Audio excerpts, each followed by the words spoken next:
নমস্কার। আজকের এই প্রোগ্রামে আলোচনা করব অম্বুবাচী সম্পর্কিত ৫টি গুরুত্বপূর্ণ বিষয় নিয়ে। নাম্বার ১, অম্বুবাচী চলাকালীন নিত্য পুজো অর্থাৎ গৃহে শঙ্খ বাজানো, সন্ধ্যারতি করা, তুলসী গাছে জল অর্পণ করা যায় কিনা সে সম্পর্কে জানাবো। নাম্বার ২, অম্বুবাচীর শেষ দিন ৳১ দান করবেন একটি বিশেষ স্থানে, অর্থাভাব জীবন থেকে দূর হতে বাধ্য। নাম্বার ৩, অম্বুবাচীতে এই খাবারটি গ্রহণ করলেই সারা জীবন সুস্থ, নিরোগ এবং ধনধান্যে পরিপূর্ণ থাকবেন। নাম্বার ৪, অম্বুবাচী চলাকালীন আম এবং দুধ কেন খেতে বলা হয়, আজকে এই বিষয়ে আপনাদেরকে জানাবো। নাম্বার ৫, অম্বুবাচী চলাকালীন কামরূপ কামাখ্যা মন্দিরের ভিতরে কি হয়, এই বিষয়টিও অনেকে জানতে চান, তাই একেবারেই ভিডিও শেষে আমি এই বিষয় নিয়ে আলোচনা করব। দেখুন, অনেকের মনে বিভিন্ন রকম প্রশ্ন থাকে যে অম্বুবাচী চলাকালীন বাড়িতে নিত্য পুজো করা, শঙ্খ বাজানো বা সন্ধ্যা দেওয়া বা ঠাকুরকে ভোগ নিবেদন করা উচিত না অনুচিত, বা কোনো মন্ত্র জপ করা যাবে কি যাবে না। সুতরাং অম্বুবাচী বিষয়ে ওভারঅল আজকে আপনাদের সঙ্গে আলোচনা করব। দেখুন, প্রথমে জানতে হবে যে অম্বুবাচী শুরু হচ্ছে কখন থেকে। দেখুন, ২২শে জুন অর্থাৎ গতকাল থেকেই অম্বুবাচী কিন্তু স্টার্ট হয়ে গেছে রাত্রি ৯টা ৮ মিনিটের পরে, এবং যা থাকবে ২৬শে জুন পর্যন্ত, শুক্রবার রাত্রি ৯টা ৩২ মিনিট পর্যন্ত। এই ৪টে দিন আসামের কামাখ্যা মন্দিরে মা কামাখ্যা দেবীর মন্দিরের কপাট বন্ধ থাকবে। সুতরাং যাদের ঠাকুর ঘরে কোনো দেবী মূর্তি রয়েছে, বিশেষ করে মা কালীর কোনো মূর্তি রয়েছে, মা তারার মূর্তি রয়েছে, বা দশমহাবিদ্যার কোনো যদি মূর্তি থাকে, তারা অবশ্যই লাল কাপড় দিয়ে এই ৪টে দিন মাকে ঢেকে রাখবেন, কারণ এই ৪টে দিন কোনো রকমভাবেই কিন্তু দেবী মূর্তির পুজো করা যায় না। শুধু তাই নয়, ২২ তারিখ থেকে ২৬ তারিখ পর্যন্ত কোনো প্রকারের বাড়িতে শুভ মাঙ্গলিক ক্রিয়াকর্ম করবেন না, কোনো মাঙ্গলিক অনুষ্ঠান করবেন না, এবং এই সময়ে বৃক্ষরোপণ করা, গাছ কাটা এগুলো কিন্তু চলবে না। এছাড়াও কোনো প্রকারের ক্ষৌর কর্ম, যেমন চুল, নখ, দাড়ি কাটা, বিউটি পার্লারে যাওয়া, এই সব কর্মগুলো করবেন না, এবং কোনো দেবী মন্ত্র পাঠ করবেন না। তবে হ্যাঁ, গুরুমন্ত্র পাঠ করতে পারেন, এতে কোনো বাধা নিষেধ নেই। দেখুন, প্রশ্ন হলো, আমরা যে নিত্য পুজো ঘরের মধ্যে করে থাকি, সেগুলো কি অম্বুবাচী চলাকালীন করা যায়? এক্ষেত্রে বলবো, যাবতীয় নিত্যকর্ম নিত্য পুজো অম্বুবাচী চলাকালীন করা যায়, এতে শাস্ত্রমতে কোনো বাধা নিষেধ নেই। তবে যদি দশমহাবিদ্যার কোনো মূর্তি আপনাদের গৃহে থাকে, বা কোনো ছবি থাকে, চিত্রপট থাকে, সেই ছবিটিকে বা মূর্তিটিকে লাল কাপড় দিয়ে ঢাকা রাখবেন, এবং উনাদের উদ্দেশ্যে যদি কোনো মন্ত্র আপনারা পাঠ করে থাকেন, সেটা কিন্তু এই অম্বুবাচী চলাকালীন বন্ধ রাখবেন, কারণ এটি শাস্ত্রমতে বারণ করা হয়েছে। তবে যারা শক্ত মন্ত্রে দীক্ষিত, তারা মন্ত্র উচ্চারণ করতে পারেন। যারা সূর্য মন্ত্রে জপ করতে চান, যারা নবগ্রহ বীজ মন্ত্র পাঠ করেন, সেই মন্ত্রগুলো পাঠ করা যায়, কোনো অসুবিধা নেই। আপনি হনুমান চালিসা, মহামৃত্যুঞ্জয় মন্ত্র সব কিছুই জপ করতে পারেন। দেখুন, আপনারা নিজেদের ইষ্ট প্রদত্ত মন্ত্র বা গুরুমন্ত্র যতটা পারবেন অবশ্যই জপ করবেন। এর ফলে আপনার এবং আপনার পরিবারের প্রত্যেকের মঙ্গল হবে, এবং পরিবারে শুভ শক্তির স্রোত বিদ্যমান থাকবে। তবে আপনারা যদি কোনো দীক্ষাগুরু আপনার না থাকে, বা আপনি যদি দীক্ষা নিয়ে না থাকেন, তো সেক্ষেত্রে মন্ত্র জপ করবেন না, এটিও কিন্তু শাস্ত্রে নিষিদ্ধ রয়েছে। কারণ অম্বুবাচী চলাকালীন যদি আপনি মন্ত্র উচ্চারণ করেন, কিন্তু আপনার কোনো গুরুদেব নেই, আপনার কোনো গুরু মাতা নেই, তো সেক্ষেত্রে সেই মন্ত্র উচ্চারণ করতে নেই। এর ফলে কিন্তু নেগেটিভিটি আপনার জীবনে বাড়তে পারে। আরেকটি বিষয় বলে রাখি, অম্বুবাচী চলাকালীন অনেকেই মনে করেন, বা ইউটিউবে অনেক ভিডিও রয়েছে, তারা বলে থাকেন যে ঘরোয়া পূজা করা চলবে না। এটা সম্পূর্ণ একটা ভ্রান্ত ধারণা। আপনারা যে যেরকমভাবে নিত্য পুজো অর্চনা করেন, ধূপ, প্রদীপ, শঙ্খ বাদনের মাধ্যমে সেগুলো আপনারা কন্টিনিউ করতে পারেন, কোনো অসুবিধা নেই। তুলসী গাছে জল অর্পণ করতে পারেন। তবে হ্যাঁ, অম্বুবাচী চলাকালীন তুলসী বৃক্ষ রোপণ করবেন না, কোনো গাছ তুলে ফেলবেন না। আচ্ছা, এর পরের বিষয়টি হচ্ছে, অম্বুবাচী চলাকালীন কিছু এমন কর্ম রয়েছে যেগুলো কিন্তু একেবারেই নিষিদ্ধ রয়েছে। সেই বিষয়টা কিন্তু আপনাদের জানা প্রয়োজন। যেমন ধরুন, এই অম্বুবাচী চলাকালীন সময়ে, ঠিক আছে, কোনো রূপ ভূমির কাজ, কৃষি কাজ, চাষবাস করার কাজ আপনারা কিন্তু এই সময়ে করবেন না। কারণ এই সময় ধরিত্রী মাতা, পৃথিবী মাতা এক প্রকার মাটি দূষিত থাকে। আপনারা এই সময়ে কোনো প্রকার বৃক্ষরোপণ করা, গাছ কাটা একেবারেই উচিত নয়। এই অম্বুবাচী চলাকালীন সময়ে কোনোরূপ শুভ কাজ বা মাঙ্গলিক কাজ করবেন না। যেমন ধরুন, প্রথমত বিবাহ, অন্নপ্রাশন, গৃহপ্রবেশ, নতুন গাড়ি ক্রয় করা, কোনো ভাড়া বাড়িতে গিয়ে প্রবেশ করা, সম্বন্ধ দেখা, গৃহ শুরু করার কাজ এবং উপনয়ন তথা সন্তান ধারণের জন্য স্বামী স্ত্রীর মধ্যে সহবাস ইত্যাদি প্রতিটি শুভ এবং মাঙ্গলিক কর্ম থেকে নিজেদেরকে বিরত রাখার চেষ্টা করবেন।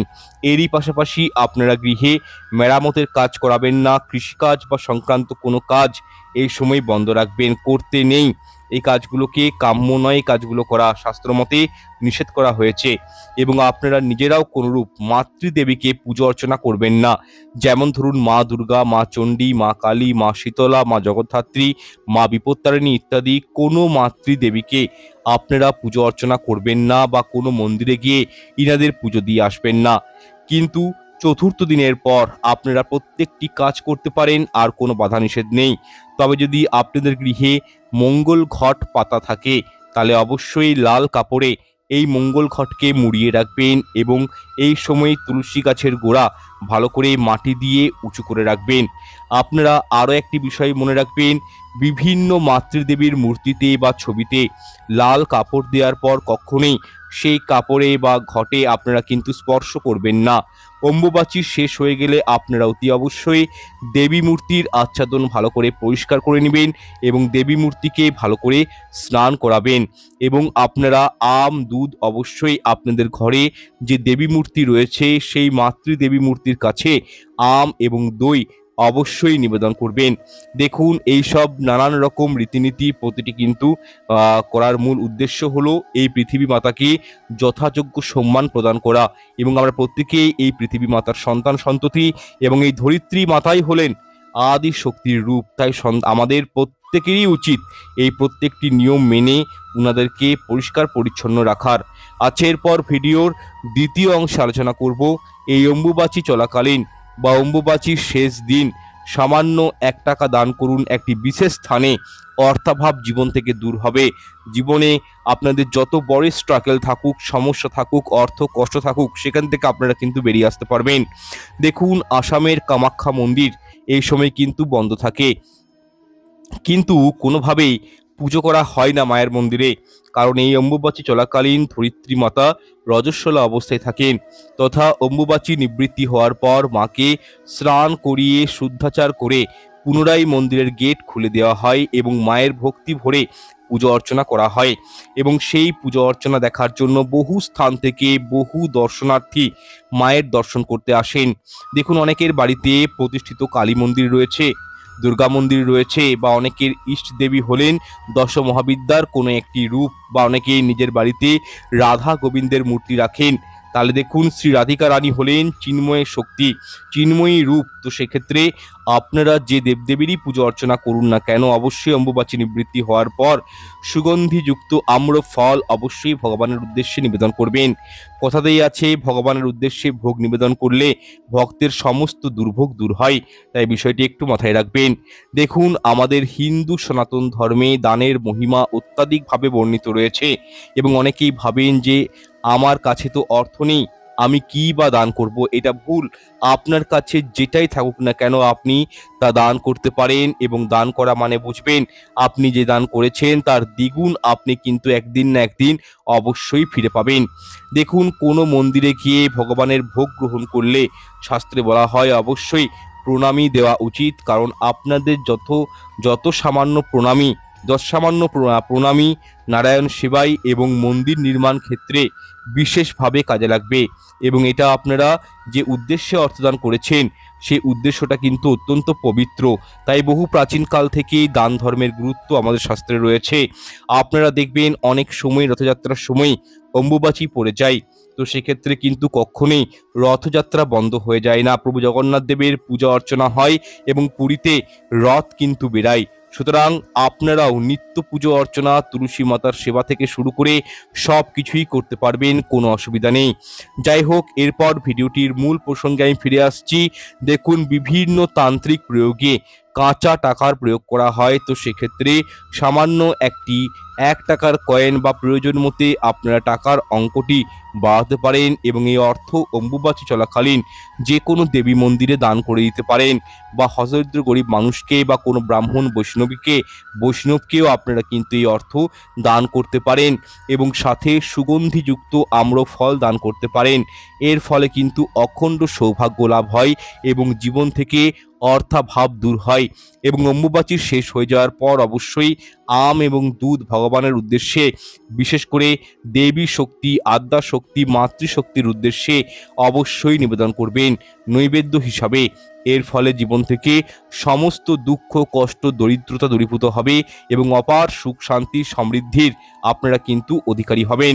এছাড়াও আপনারা প্রত্যেক দিন একটি টাকা রেখে দিবেন এবং মাস শেষে যে অর্থটি আপনাদের কাছে জমবে সেই অর্থটি কোনো গরিব মানুষ বা কোনো মন্দিরে গিয়ে ধার্মিক কাজে ব্যবহার করুন। এর ফলে দেখবেন আপনার বহু কষ্টের উপার্জনকৃত অর্থ সঠিক জায়গায় ব্যবহৃত হওয়ার কারণে দ্বিগুণ হয়ে আপনার জীবনে ফিরে আসবে। আচ্ছা, এরপর ভিডিও তৃতীয় অংশে আলোচনা করব অম্বুবাচীতে এই খাবারটি পারলে প্রত্যেকেই গ্রহণ করবেন। এর ফলে সারা জীবন সুস্থ এবং নিরোগ থাকবেন, ধনধান্যে আপনার জীবন পরিপূর্ণ থাকবে। এবং যারা এই অম্বুবাচী ব্রত পালন করছেন না তাদের ক্ষেত্রে কোন কোন খাবারগুলি শাস্ত্রমতে একেবারে নিষিদ্ধ তথা কোন খাবারটি অবশ্যই খাওয়া উচিত এই অম্বুবাচী চলাকালীন, সেই সম্পর্কেও কিন্তু এরপর আপনাদেরকে আমি বিস্তারিত দেখুন, অম্বুবাচী চলাকালীন এমন কিছু খাবার রয়েছে যেগুলো কিন্তু গ্রহণ করতে নেই। দেখুন, প্রথমে যে খাবারটি আপনাদেরকে এই অম্বুবাচী চলাকালীন খেতে বারণ করব সেটি হলো টক জাতীয় কোনো খাবার। শাস্ত্রমতে এই সময় টক খেলে পরিবারে একাধারে যেমন দুর্ভাগ্যের কোরাল ছায়া পড়ে, ঠিক তেমনই অর্থনৈতিক সংকট লক্ষ্য করা যায় তথা নানান রকম নিত্য ব্যাধি লেগেই থাকবে। তাই আপনাদের প্রত্যেকের কাছে অনুরোধ রইল নিজেদেরকে ভালো রাখতে টক জাতীয় খাবারটিকে এড়িয়ে চলুন। দ্বিতীয়ত যে খাবারটি আপনারা খেতে বারণ করবো সেটি হলো শাক বা শাক জাতীয় কোনো খাবার ভুল করে এই সময় মুখে তুলবেন না। দেখুন, এই অম্বুবাচী চলাকালীন ধরিত্রী মাতা অত্যন্ত পরিমাণে দূষিত থাকেন, সেহেতু আপনারা এই অম্বুবাচী চলাকালীন মাটি থেকে শাক তুলবেন না। মূলত শাস্ত্রে এই শাক খাওয়া থেকে বারণ করা হয়েছে একটাই কারণে, তার কারণ ধরিত্রী মাতাকে সম্মান দেওয়ার উদ্দেশ্যেই। কারণ ধরিত্রী মাতা যেহেতু এই সময়ে রজস্বলা থাকেন, সেহেতু ভূমিকর্ষণ করা মাটি করে শাক তুলেন তাহলে ধরিত্রী মাতার অত্যন্ত কষ্ট হয়। তাই আমরা যেহেতু প্রত্যেকেই পৃথিবী মাতার সন্তান, সেহেতু আমাদের প্রত্যেকেরই উচিত শাস্ত্রের মতে মাটিকে কষ্ট না দেওয়া। সুতরাং যাই হয়ে যাক, এই সময় শাক খাবেন না। তৃতীয় যে খাবারটির কথা বলবো সেটা ধরুন, এই অম্বুবাচী চলাকালীন যারা ব্রত পালন করছেন তারা কিন্তু গরম চা খাবেন না, কোন শাস্ত্র মতে নিষেধ করা হয়েছে। শুধু গরম চাই নয়, গরম কোনো জিনিসই কিন্তু খাওয়া উচিত নয়। বিশেষ করে যারা ভক্তরা রয়েছেন তারা কিন্তু খাবেন না। একই সঙ্গে মাছ, মাংস, ডিম, আমিষ আহার বর্জন করবেন। নেশা, মদ এইগুলো কিন্তু খেতে যাবেন না। এগুলো করলে কিন্তু সৌভাগ্যের জায়গায় নিজের দুর্ভাগ্য জীবনে নেমে আসবে। এরপর ভিডিওর মাধ্যমে আপনাদেরকে জানিয়ে দিব যে আপনারা এই অম্বুবাচী চলাকালীন কোন সেই খাবারটি গ্রহণ করবেন যার ফলে অপার সৌভাগ্য লাভ করতে পারবেন। পারিবারিক উন্নতি হবে, অর্থনৈতিক উন্নতি হবে, সামাজিক মান সম্মান বৃদ্ধি পাবে তথা বিশেষ করে শরীর স্বাস্থ্য আপনাদের ভালো থাকবে, মানসিকতা আপনাদের ভালো থাকবে। সে সম্পর্কে অতি অবশ্যই আপনারা অম্বুবাচী চলাকালীন অর্থাৎ 22 থেকে 26 তারিখের মধ্যে শামুক অবশ্যই গ্রহণ করবেন এবং এই শামুক গ্রহণ করলে সারা বছর আপনারা কিন্তু সুস্থ সবল নিরোগ জীবনযাপন করতে পারবেন। দেখুন, এই অম্বুবাচী পালন করা হয় আষাঢ় মাসে। এই আষাঢ় মাসে শাকসবজি বলুন বা যে কোনো খাবারে বর্ষার কারণে খুব তাড়াতাড়ি কিন্তু ব্যাকটেরিয়া বা পোকা লেগে যাওয়ার একটা ঘটনা ঘটে থাকে। সেহেতু আপনারা যদি মানে স্বামী সন্তান নিয়ে গৃহে বসবাস করছেন তো সেক্ষেত্রে এই ব্যাকটেরিয়া কিন্তু আপনাদের জীবনে মারাত্মক রকম ক্ষতি করতে পারে। তাই অবশ্যই বলবো যে আপনারা এই সময় পচনশীল খাবারগুলোকে অ্যাভয়েড করবেন, গুরুপাক জাতীয় খাবারগুলোকে অ্যাভয়েড করবেন। ধরুন, যাদের বিশেষ করে হাঁটুতে ব্যথা, পায়ে ব্যথা, কোমরে ব্যথা রয়েছে তারা অবশ্যই অম্বুবাচী চলাকালীন যদি পারেন এই খাবারগুলোকে একটু অ্যাভয়েড করে চলবেন, এতে কিন্তু আপনাদেরই ভালো হবে। যাই হোক, এরপর ভিডিও তৃতীয় অংশে আলোচনা করব অম্বুবাচী চলাকালীন আম এবং দুধ কেন খেতে বলা হয় সে সম্পর্কে। দেখুন, হিন্দু দেবী কামাখ্যার মন্দিরটি 51 শক্তিপীঠের অন্যতম। হিন্দুদের বিশেষত তন্ত্র সাধকদের কাছে এই মন্দির একটি পবিত্র তীর্থ। অম্বুবাচী হলো মা ধরিত্রী মাতার রজস্বলা হওয়ার মাহাত্ম্য। তাই এই সময়ে এই স্থানে বিশেষ পুজো অর্চনা করা হয়ে থাকে। তবে যদিও এই 4টে দিন মায়ের মন্দিরের দরজা বন্ধ থাকে, শাস্ত্রমতে নিষেধ রয়েছে যে অম্বুবাচী চলাকালীন ভূমিকর্ষণ না করা উচিত, কোনোভাবেই ভূমিকে আঘাত করা কিন্তু উচিত নয়। এর ফল বিপরীত হতে পারে।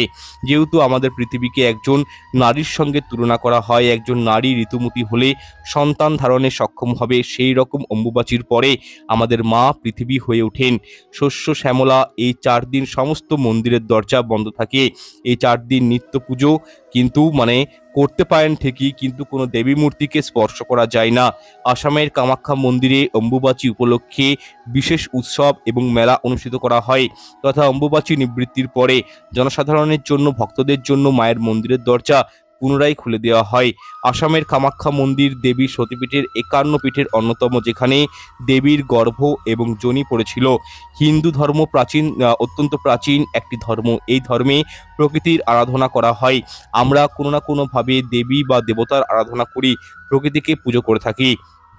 এখানে একটি বিষয় খেয়াল রাখবেন, খেয়াল করে দেখবেন, দেবী বা দেবতার পুজোতে যে সকল নৈবেদ্য দেওয়া হয়, যে ফুল এবং ফল বা ফসল হিসাবে দেওয়া হয়, যা আমরা পরে প্রসাদ হিসাবে গ্রহণ করি, সেটি কিন্তু বেশিরভাগ ক্ষেত্রে মৌসুমি হয়। এই মৌসুমি ফসলের মধ্যে থাকে সেই সময়ে যে সকল অসুখ বিসুখ হয়, তার থেকে বাঁচার রোগ প্রতিরোধক শক্তি, যখন আমরা সেগুলি গ্রহণ করি, তখন আমাদের মধ্যে রোগ প্রতিরোধ ক্ষমতা কিন্তু বৃদ্ধি পায়। দেখুন, আমরা প্রত্যেকেই জানি এই আষাঢ় মাসে প্রচুর পরিমাণে আম পাওয়া যায়, তথা আমের মধ্যে রয়েছে কিন্তু বিশেষ পুষ্টিকর গুণ। আমের মতো রসালো এবং সুস্বাদু ফল হয়তো দ্বিতীয়টি নেই। আমরা যে সকল খাবার খাই, তার প্রভাব আমাদের শরীরের উপর, স্বাস্থ্যের উপর পড়ে। বিশেষজ্ঞরা বলেন সবসময় পুষ্টিকর এবং স্বাস্থ্যকর খাবার খেতে, তার কারণ এই খাবার থেকে আমরা প্রয়োজনীয় পুষ্টি পাই, তথা আমাদের শরীর বেড়ে ওঠে। বছরের বিভিন্ন সময়ে বিভিন্ন ফল পাওয়া যায়। দেশীয় এই সকল ফল পুষ্টিগুণে ভরপুর। এর মধ্যে আমের কথা আলাদাভাবে না বললেই নয়। আম এবং দুধ একসঙ্গে মিশিয়ে খেলে অনেকগুলি উপকার পাওয়া যায়। তার মধ্যে অন্যতম হলো, এটি খুব দ্রুত আমাদের শরীরের মধ্যে শক্তি সরবরাহ করে। 226 গ্রাম আম দুধ খেলে আমাদের প্রতিদিনের চাহিদার প্রায় 20% ভিটামিন, 30% ভিটামিন সি আমরা প্রায়। এটি আমাদের রোগ প্রতিরোধ ক্ষমতা বাড়াতে বিশেষভাবে কাজে লাগে। আমের মধ্যে থাকে ক্ষারীয় প্রকৃতি এবং আম দুধ খেলে শরীরের অম্ল এবং ক্ষারের ক্ষমতার ভারসাম্য বজায় থাকে। দেখুন, মেয়েদের মধ্যে একটি বিশেষ সমস্যা দেখা যায়, যেটি বহু মেয়েদের মধ্যে দেখা যায়, সেটি হলো রক্তাল্পতা, বা যেটিকে সুতরাং এই রক্তাল্পতা বলুন বা অ্যানিমিয়া, এটি কিন্তু প্রত্যেকটা মহিলার মধ্যেই কিন্তু লক্ষণীয় হয়। শরীরে প্রবাহিত রক্তের মধ্যে যখন আয়রনের পরিমাণ কম থাকে, সেই রোগটিকে বলা হয় রক্তাল্পতা।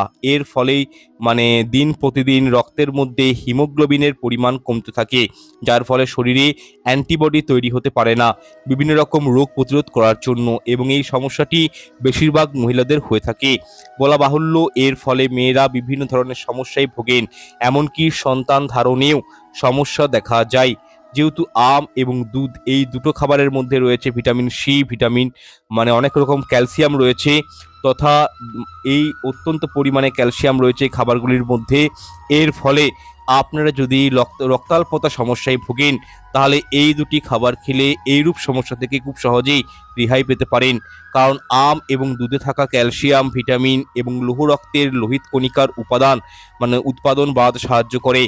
এই কারণেই তো বহু যুগ থেকে বলা হয়েছে, আমাদের পূর্বপুরুষরা ঋষিমুনিরা এই সকল বিষয়ে পড়াশোনা করে তবেই বলেছেন যে অম্বুবাচীতে আম এবং দুধ খেতে, কারণ রক্তাল্পতা সমস্যা থেকে বাঁচতে এটি আমাদের বিশেষভাবে সাহায্য করে।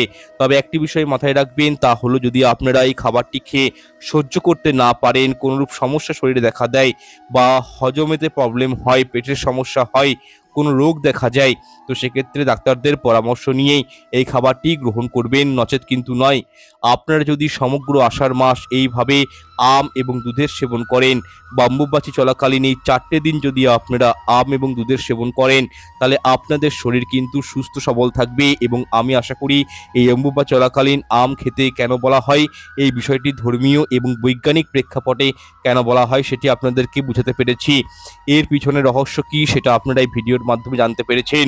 যাই হোক, এরপর ভিডিও চতুর্থ অংশে আলোচনা করব অম্বুবাচী চলাকালীন কামরূপ কামাখ্যা মন্দিরের ভিতরে কি হয়, যা জানলে গা শিউরে উঠবে, সেই বিষয়টিও কিন্তু আপনাদেরকে আমি সংক্ষেপে জানিয়ে দিচ্ছি। দেখুন, অম্বুবাচী চলাকালীন সময়ে কামরূপ কামাখ্যা মন্দিরের ভিতরে এমন কি হয় যা দেখলে গা শিউরে ওঠে। কামরূপ কামাখ্যা এই ছোট্ট দুটি শব্দের মধ্যে হাজার প্রকার গোপন রহস্য লুকিয়ে রয়েছে। দেখুন, আসামে অবস্থিত এই কামাখ্যা মন্দির যে শুধু ভারতের বিখ্যাত তা কিন্তু নয়, এই মন্দিরে মাহাত্ম্য পাশ্চাত্য দেশেও লক্ষ্য করা যায়।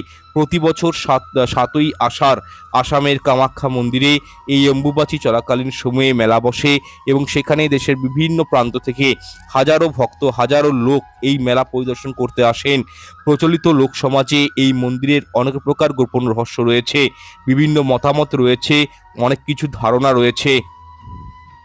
দেখুন, এই অম্বুবাচী চলাকালীন বহু তন্ত্র সাধকেরা বিভিন্ন রকম তন্ত্র ক্রিয়া করে থাকে।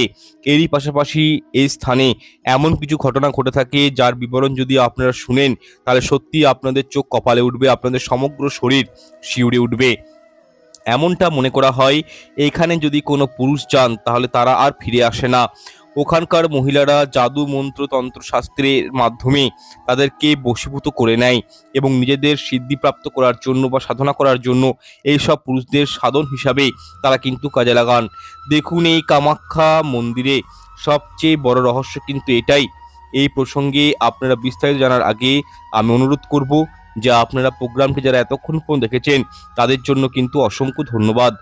যাই হোক, কালিকা পুরাণ অনুযায়ী জানা যায় যে মাতা সতীর পিতা প্রজাপতি দক্ষরাজ এক মহাযজ্ঞের আয়োজন করেন। শিব বিদ্বেষী দক্ষরাজ এই যজ্ঞে সতী মাতাকে ও শিবজিকে আমন্ত্রণ করেননি। সেই সময় শিব এবং সতীর মধ্যে মনোমালিন্য হয় যজ্ঞকে কেন্দ্র করে। পরবর্তী সময়ে শিবজির অনুমতি না নিয়ে সতী যজ্ঞস্থানে আসেন, কিন্তু দক্ষরাজ শিব সহ সতীকে অপমান করেন। স্বামীর অপমান সহ্য করতে না পেরে যজ্ঞকুণ্ডের আগুনে আত্ম আহুতি দেন দেবী সতী। সতীহারা শিব প্রচণ্ড রাগে সতীর দেহ কাঁধে নিয়ে প্রলয় নৃত্য শুরু করেন। সমস্ত সৃষ্টিকে বাঁচাতে এবং সমস্ত দেবতার অনুরোধে বিষ্ণুদেব তার সুদর্শন চক্র দিয়ে সতীর দেহ খণ্ড খণ্ড করে 51টি অংশে বিভক্ত করেন। পরবর্তীকালে সতীর দেহের 51টি অংশ বহু স্থানে পড়ে তৈরি হয় আদি শক্তির পীঠস্থান। কামাখ্যার নীলাচল পাহাড়ে পরে এই অংশটি কালক্রমে প্রস্তরীভূত হয় ও এখানে পুজো করা শুরু হয়। কামাখ্যা মাকে সবাই তন্ত্র সাধনার দেবী বলেন, তাই তন্ত্র সাধনার মূল স্থান কামরূপ কামাখ্যা মন্দির। এই মন্দিরের দশমহাবিদ্যার মাতঙ্গিনী ও কমলা রূপটিরও পুজো হয়। আর গর্ভগৃহের বাইরে মার বাকি মহাবিদ্যার মন্দির রয়েছে। হিন্দু দেবী কামাখ্যার মন্দিরটি 51 সতীপীঠের অন্যতম। এই মন্দির চত্বরে দশ মহাবিদ্যার মন্দিরও রয়েছে। এই মন্দিরগুলিতে দশ মহাবিদ্যা অর্থাৎ ভুবনেশ্বরী, বগলামুখী, ছিন্নমস্তা, ত্রিপুরা সুন্দরী, তারা, কালী, ভৈরবী, ধূমাবতী, মাতঙ্গী ও কমলা এই 10 দেবীর মন্দিরও রয়েছে। এর মধ্যে ত্রিপুরা সুন্দরী, মাতঙ্গী ও কমলা প্রধান মন্দিরে পূজিত হন। অন্যান্য দেবীদের জন্য পৃথক মন্দির আছে। হিন্দুদের বিশেষত তন্ত্র সাধকদের কাছে এই মন্দির একটি পবিত্র তীর্থ। অম্বুবাচী হল মা ধরিত্রী মাতার রজস্বলা হওয়ার মাহাত্ম্য, তাই এই সময়ে এই স্থানে বিশেষ পুজো অর্চনা করা হয়ে থাকে। তবে যদিও এই 4টি দিন মায়ের মন্দিরের দরজা বন্ধ থাকে। প্রধানত কামাখ্যা মন্দিরে 4টি কক্ষ রয়েছে, গর্ভগৃহ ও 3টি মণ্ডপ। এটিতে প্রায় 10 ইঞ্চি গভীর একটি গর্ত দেখা যায় এবং সেখান থেকে একটি ভূগর্ভস্থ পোষ্যবনের জল বেরিয়ে এসে এই গর্তটি সবসময় ভর্তি রাখে। এই গর্তটি দেবী কামাখ্যা নামে পূজিত এবং দেবীর পীঠ হিসাবে প্রসিদ্ধ। দেখুন বন্ধুরা, এই ভূগর্ভস্থ থেকে যে প্রাকৃতিক জল নির্গত হয় সেটি কিন্তু লাল পেয়ে যায়, যার নিঃসন্দেহে সত্যি এক অলৌকিক ঘটনা। লাল রঙের জলটি কিন্তু নির্গত হয় এবং এই সময় মন্দিরের ভিতরে এক বিশাল বড় কাপড় বিছিয়ে দেওয়া হয়, যা 3 দিন পর এই সাদা কাপড়টি লাল রং ধারণ করে তথা এই কাপড়টিকে ভক্তদের প্রসাদ স্বরূপ দেওয়া হয়। কালিকা পুরাণ অনুযায়ী মায়ের আরাধনা এবং পূজা অর্চনা করলে মনুষ্যের সমস্ত মনস্কামনা মনোবাসনা পূর্ণ হয়। এরই পাশাপাশি বহু প্রাচীনকাল থেকে চলে আসছে এই মন্দিরে বলিদান প্রথা। মায়ের পুজো বামাচার এবং দক্ষিণাচার এই দুই মতেই কিন্তু করা হয়। মন্দিরের পাশে লাল ধাগা বাঁধা শুরু করে তন্ত্র প্রক্রিয়া এইসব প্রত্যেকটি জিনিস কিন্তু হয়ে থাকে। প্রতি বছর প্রচুর সাধু সন্ন্যাসীর ভিড়ে এবং দেশ বিদেশের মানুষজনের ভিড়ে এই মন্দির অত্যন্ত জাঁকজমকভাবে সেজে ওঠে। আর এই জায়গাকে নিয়েই বিভিন্ন কথার প্রচলন রয়েছে। কোনো পুরুষ ওই স্থানে গেলে ফিরে আসে না, মানে ফিরে না আসাটাই মানে মুশকিল হয়ে পড়ে। এছাড়াও এই মন্দিরে বিভিন্ন রকম ব্ল্যাক ম্যাজিক তন্ত্র টোটকার প্রয়োগ করা হয়। এরই পাশাপাশি অনেক প্রকার অঘরীদেরকে এই স্থানে দেখতে পাওয়া যায়। তারা সিদ্ধিলাভ করার জন্য এই সময় আসামের মন্দিরেই চলে আসেন। কিন্তু আপনারা শুনে যেরকমটা মনে করছেন তার থেকেও অনেক বেশি গভীর, খুব ভয়ানক এই প্রত্যেকটি ব্যাপার। আপনারা বিশ্বাস করবেন না, এই মন্দিরে এমন তন্ত্রক্রিয়া করা হয়, এমন এমন সাধনা করা হয় যা চোখের সামনে দেখলে আপনাদের ভিতর কেঁপে উঠবে। যদি আপনারা এই বিষয়ে আরও কি জানতে চান তাহলে কমেন্টে লিখবেন, আমি আরও তথ্য নিয়ে আপনাদের সামনে উপস্থিত হব। দেখুন, আমি আশা করছি আপনারা 51টি শক্তিপীঠের অন্যতম এক সতীপীঠ কামাখ্যা মন্দির সম্পর্কে অনেক কিছুই জানতে পেরেছেন। তথা এখানে আরও একটি বিষয় আপনাদেরকে বলবো, যারা ধরুন এই অম্বুবাচী ব্রত পালন করছেন না তারা অতি অবশ্যই এই সময়ে দুধ এবং আম অবশ্যই খাবেন। তথা অম্বুবাচী শেষ হয়ে যাওয়ার পর অর্থাৎ মাতৃদেবীর উদ্দেশ্যে মানে নিবৃত্তি হওয়ার পর মাতৃদেবীর উদ্দেশ্যে দুধ এবং আম অবশ্যই ভোগ হিসাবে নিবেদন করবেন। যাই হোক, প্রত্যেকটা বিষয় আপনাদেরকে ওভারঅল আমি আপনাদেরকে বোঝাতে সক্ষম হয়েছি। যদি এই বিষয়ে আপনাদের কোনো প্রশ্ন মতামত থাকে কমেন্ট সেকশনে কমেন্ট করে জানাবেন। আর যারা প্রিমিয়াম কুষ্টি হস্তবিচার বা অনলাইনে বাস্তুবিচার করাতে চাইছেন তারাও কিন্তু হোয়াটসঅ্যাপ নাম্বারে যোগাযোগ করবেন। হোয়াটসঅ্যাপ নাম্বার ভিডিও ডিসক্রিপশন বক্সে দেওয়া রয়েছে, ভিডিওর মধ্যেও দেওয়া রয়েছে, সেখান থেকে যোগাযোগ করতে পারেন। আর আজকের এই প্রোগ্রামটি ভালো লাগলে লাইক কমেন্ট শেয়ার করতে ভুলবেন না, চ্যানেলটি সাবস্ক্রাইব করে রাখবেন এবং কমেন্টে জয় মা কামাখ্যা লিখে জানাবেন। এতে আমরা অত্যন্ত অনুপ্রাণিত হব। দেখা হচ্ছে পর অনুষ্ঠানে। ঈশ্বর আপনাদের মঙ্গল করুক। নমস্কার, ধন্যবাদ।